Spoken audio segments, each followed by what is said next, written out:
दोस्तों, हनुमान जी भगवान शिव के अवतार माने जाते हैं। कैसे हैं आप लोग? उन्हें अमृतत्व का वरदान भी आप सभी अच्छे होंगे और हनुमान जी रामायण के बाद कहाँ गए, यह आज भी एक रहस्य बना हुआ है। लेकिन कलयुग में हनुमान जी जिंदा हैं।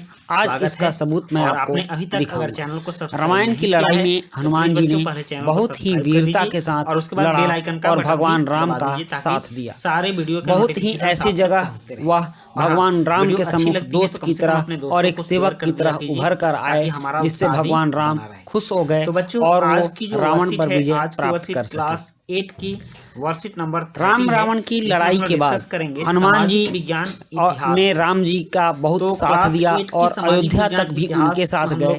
भगवान राम भी हनुमान जी से बहुत प्यार करते थे। अंत में अयोध्या में रहकर हनुमान जी ने माता सीता और भगवान राम का बहुत ही सेवा किया और यहाँ तक कि उन्होंने भगवान राम और माता सीता को अपने दिल में बसाए रखा, जिसे कि उन्होंने अपना सीना चीरकर भी दिखाया। ये तो हुई त्रेता की बात। त्रेता के बाद जब भगवान राम एक धरती छोड़कर चले गए, तब हनुमान जी जंगलों में जाकर निवास करने लगे और जंगल में ही वह रहकर तपस्या करने लगे। इसके बाद जब द्वापर युग आया, तो द्वापर युग में भी हनुमान जी तो 1885 के 5 वर्ष के कुछ लक्षण दिखाई देते हैं। एक बार की बात है कि हनुमान जी एक रास्ते पर सोए हुए थे। उधर से बलशाली भीम अपने घमंड में चूर होकर रास्ते से जा रहे थे। भीम ने देखा कि एक बूढ़ा बंदर रास्ते पर पूंछ फैलाए सोया पड़ा है। मतलब कि उसने कहा कि हे बंदर, तुम अपना पूंछ उठा लो। हनुमान जी ने कहा कि मैं बूढ़ा हो चुका हूँ, मुझसे अब ये काम नहीं हो पाएगा, तुम ही ऐसा करो, मेरे पूंछ को हटा दो। भीम ने बहुत जोर लगाया, लेकिन वह हनुमान जी की पूंछ नहीं हटा सका। इसके बाद भीम समझ गया कि यह कोई दिव्य आत्मा है। ये हमने पिछली भीम ने उनसे हाथ जोड़कर प्रार्थना की कि आप कोई दिव्य पुरुष मालूम पड़ते हैं, कृपया मुझे अपना रहस्य बताएं। तब हनुमान जी ने भीम को अपना रूप दिखाया कि मैं राम भक्त हनुमान हूँ। ऐसा कह सुनकर भीम ने हनुमान जी को प्रणाम किया और उनसे आशीर्वाद प्राप्त हुआ। उसके बाद आगे की कहानी हमें यह भी पता चलती है कि जब महाभारत का युद्ध हो रहा था, तब हनुमान जी भगवान कृष्ण के साथ अर्जुन का साथ दे रहे थे। वह अर्जुन के रथ पर सवार होकर उद्देश्य के थे, ये परिवार अर्जुन के रथ की रक्षा भी कर रहे थे। और जब युद्ध समाप्त हुआ, तब हनुमान जी उस रथ से उतर गए और वह रथ जलकर खाक हो गया। अर्जुन ने कृष्ण से पूछा कि ऐसा क्यों हुआ। तब कृष्ण ने बताया कि अर्जुन के रथ से बहुत सारे दिव्यास्त्र छोड़े गए हैं। उन दिव्यास्त्र के प्रभाव से यह रथ अब नष्ट हो चुका है। जब तक हनुमान जी थे, तब तक यह रथ बचा हुआ था। हनुमान जी के जाते ही यह रथ नष्ट हो गया।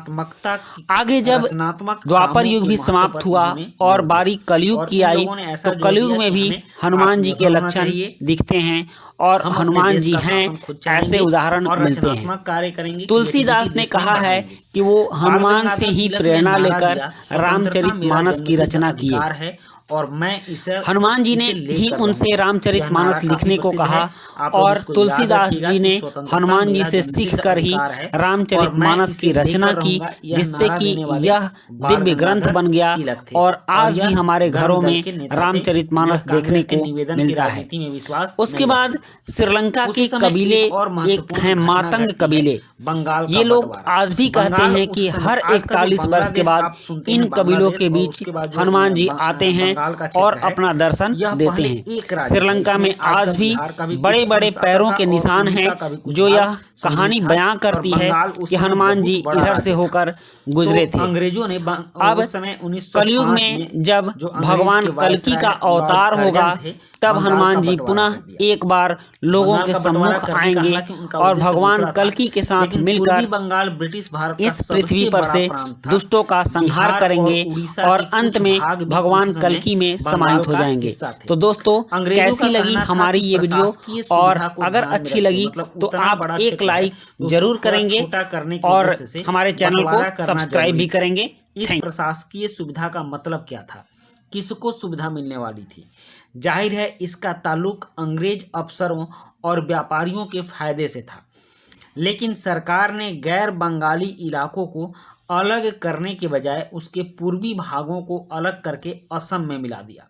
पूर्वी बंगाल को अलग करने के पीछे अंग्रेजों का मुख्य उद्देश्य यह रहा होगा कि बंगाली राजनेताओं के प्रभाव पर अंकुश लगाया जाए और बंगाली जनता को बांट दिया जाए।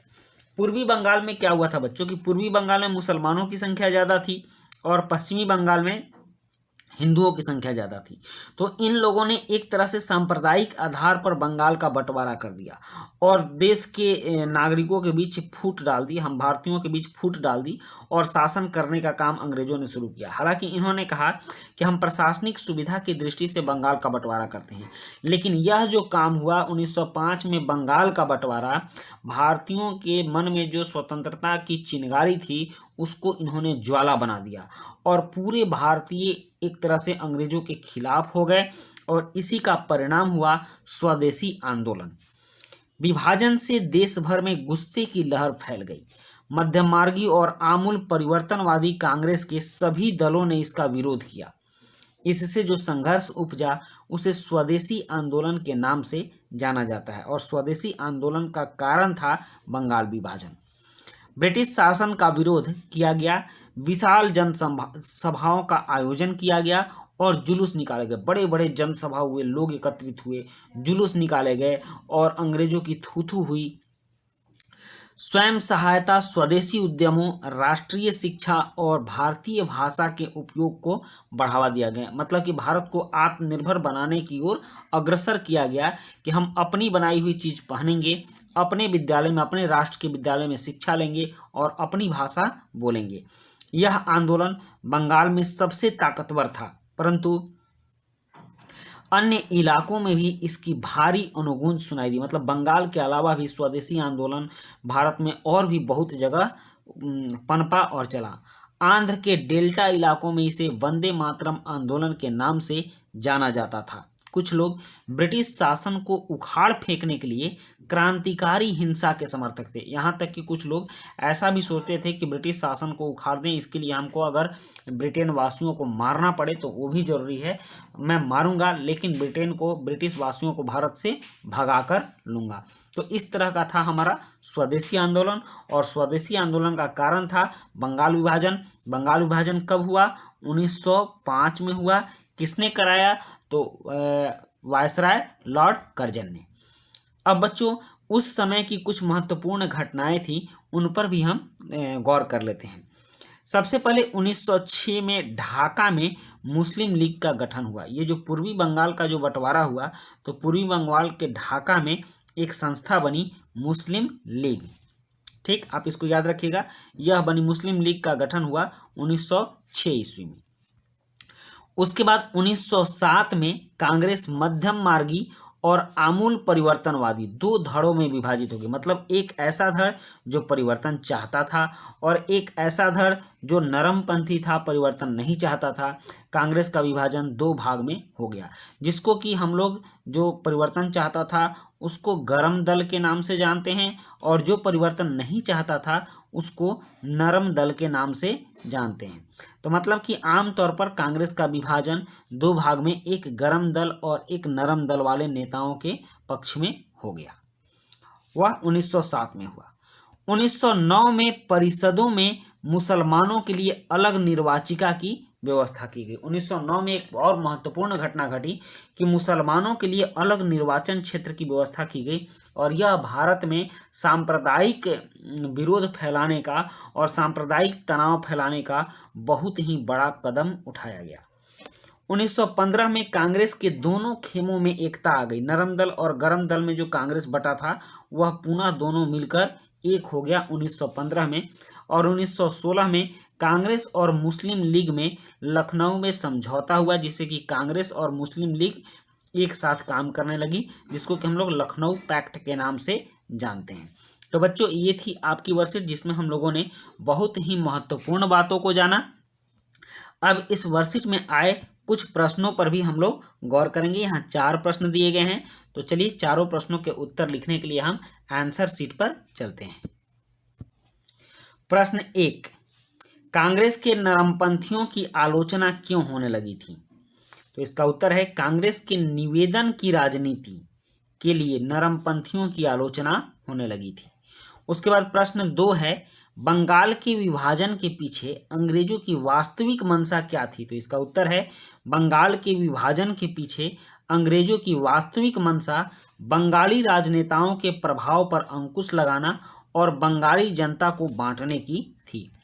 उसके बाद प्रश्न 3 है, स्वदेशी आंदोलन में अंग्रेजों का विरोध किस प्रकार किया गया? तो इसका उत्तर है स्वदेशी आंदोलन में अंग्रेजों का विरोध करने के लिए विशाल जनसभाओं का आयोजन किया गया, जुलूस निकाले गए, स्वयं सहायता, स्वदेशी उद्यमों, राष्ट्रीय शिक्षा और भारतीय भाषा के उपयोग को बढ़ावा दिया गया।